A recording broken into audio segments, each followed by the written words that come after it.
Total ৪৫ জন ঋণখেলাপিকে নির্বাচন করার সুযোগ করে দিয়েছেন নির্বাচন কমিশন।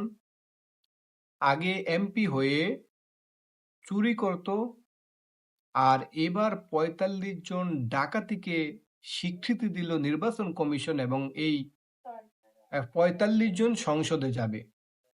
একবার ভাবুন, ওরা ১৭ বছর ক্ষমতার বাইরে থেকে এত টাকা মেরে খেয়েছে, এমপি হলে কি করবে?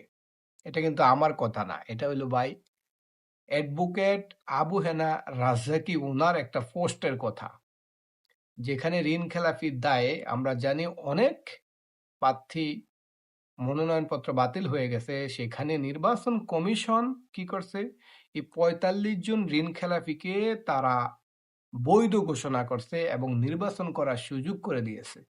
উনি ওনার পোস্টে বুঝাইতে চাচ্ছে যে নির্বাচনের আগেই বা এমপি হওয়ার আগেই আপনি চুরি করে বসে রয়েছেন বা ঋণ খেলাপির দায়ে বসে রয়েছেন। এটাকে আপনারা কি মনে করতেছেন বা কিভাবে দেখতেছেন?